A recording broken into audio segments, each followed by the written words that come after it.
നമസ്കാരം. നിങ്ങളെല്ലാവരും അറിഞ്ഞല്ലോ, ഇന്ന് രാത്രി 10 മണി മുതൽ തിരുവനന്തപുരം സിറ്റിയിൽ വെടികളുടെ അഴിഞ്ഞാട്ടം നടക്കാൻ പോവുകയാണ്. പൊതു നിരത്താണ് ഇവർ കയ്യേറി ഈ അഴിഞ്ഞാട്ടം നടത്താൻ പോകുന്നത്.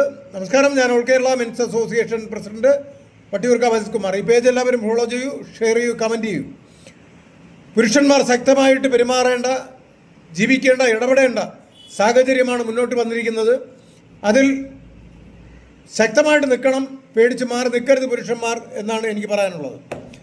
ഇവിടെ രാത്രി വനിതകളുടെ ഒത്തുചേരൽ, അതിന് ഒരു പേര് നിർദ്ദേശിക്കണമെന്ന് പറഞ്ഞിട്ടാണ് ഒരു പോസ്റ്റർ കണ്ടത്.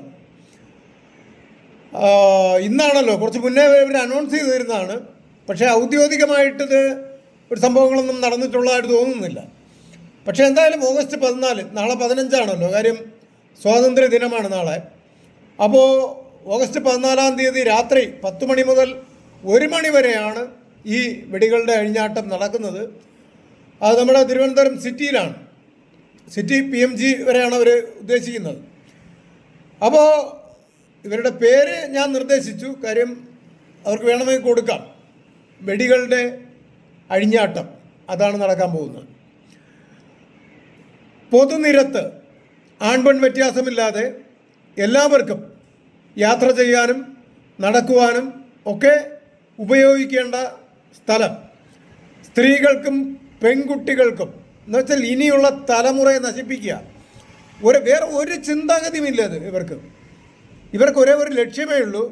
ഇനി വരുന്ന തലമുറയെയും ഇപ്പോഴുള്ള ടീമുകളെയും സ്ത്രീകളെയും പെൺകുട്ടികളെയും എങ്ങനെയൊക്കെ നശിപ്പിക്കാം, അവരെയൊക്കെ തെരുവ് വേശ്യകൾ എങ്ങനെ ആക്കാം എന്നുള്ള ഒരൊറ്റ ചിന്താഗതിയോട് കൂടിയിട്ടാണ് ഇമാതിരി തെമ്മാടിത്തരങ്ങൾ കാണിക്കുന്നത്. രാത്രി എന്ന് പറഞ്ഞാൽ ഉറങ്ങാനുള്ളതാണ്, അല്ലേ? എന്തിനാ ദൈവം നമുക്ക് രാത്രി പകൽ തന്നിരിക്കുന്നത്? പകലൊക്കെ അധ്വാനിക്കുക, മറ്റ് ആക്ടിവിറ്റീസിൽ ഏർപ്പെടുക, അത് കഴിഞ്ഞതിന് ശേഷം രാത്രി വിശ്രമിക്കുക. അതുകൊണ്ടാണല്ലോ നമുക്ക് ഉറക്കം വരുന്നത്. രാത്രി ഉറക്കം വരുന്നില്ലേ നമുക്ക്? അപ്പോൾ നമ്മൾ നന്നായിട്ട് ഉറങ്ങുക എന്നുള്ളതാണ്. ആ ഉറങ്ങേണ്ട സമയം നിങ്ങൾ തെരുവിലിറങ്ങൂ, നിങ്ങളുടേതായ സ്വാതന്ത്ര്യം ഉപയോഗിക്കൂ എന്ന് പറഞ്ഞുകൊണ്ടാണ് ഈ ഭരണകൂടവും മറ്റ് സംവിധാനങ്ങളും ഇതുപോലുള്ള ഉഡായിപ്പുകൾ തെണ്ടിത്തരത്തിന് വേണ്ടി ഇറങ്ങുന്നത്.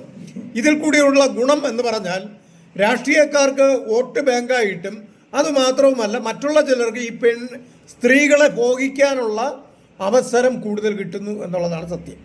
സ്ത്രീകളെ ഭോഗിക്കുക, കൂടുതലായിട്ട് സ്ത്രീകളുമായിട്ട് ബന്ധപ്പെടുക, അതിനുവേണ്ടിയാണ് പുരുഷന്മാർ ചെയ്യുന്നത്. അപ്പോൾ സ്ത്രീകൾക്ക് അടങ്ങാത്ത കാമഭ്രാന്തമാണ്. അടങ്ങാത്ത കാമഭ്രാന്തം ഇവിടെ പുരുഷന്മാർക്കുള്ളതിനേക്കാളും എത്രയോ ഇരട്ടി കൂടുതലാണ് കാമഭ്രാന്താണ് ഇപ്പോൾ സ്ത്രീകൾക്ക്. അവർക്ക് പുരുഷനില്ലാതെ ഒരു നിമിഷം കഴിയാൻ പറ്റില്ല. അതിൻ്റെ കുത്തിക്കഴപ്പാണ് ഈ നടന്നുകൊണ്ടിരിക്കുന്നത്. അവർ ഓരോന്നും കണ്ടുപിടിച്ചുകൊണ്ടിരിക്കുകയാണ്. അടുത്ത് എങ്ങനെ നമുക്ക് രാത്രിയും പകലും എല്ലാം ഇറങ്ങാം. കാര്യം മുൻപൊക്കെ ഈ തെരുവ് വേശികളാണ് രാത്രി ഇറങ്ങിക്കൊണ്ടിരുന്നത്.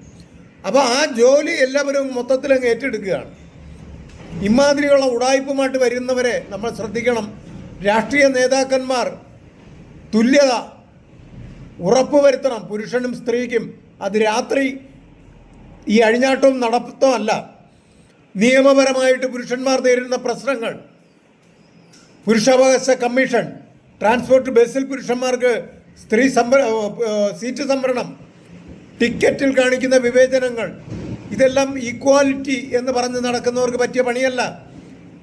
പുരുഷന്മാരായാലും സ്ത്രീകളായാലും തുല്യത എന്ന് പറയുമ്പോൾ അവിടെ തുല്യത തന്നെ വേണം. അതിന് എല്ലാവരും പുരുഷന്മാർ ഒത്തൊരുമിച്ച് നിൽക്കാത്തതിൻ്റെ കുഴപ്പമാണ്. പുരുഷന്മാർ ഒത്തൊരുമിച്ച് നിന്നാൽ ഇതൊക്കെ ഒരു നിമിഷം കൊണ്ട് അവസാനിപ്പിക്കാൻ പറ്റും. എല്ലാവരും ഷെയർ ചെയ്യൂ, നമ്മുടെ പേജ് ഫോളോ ചെയ്യൂ, കമൻറ്റ് ചെയ്യൂ. നന്ദി, നമസ്കാരം.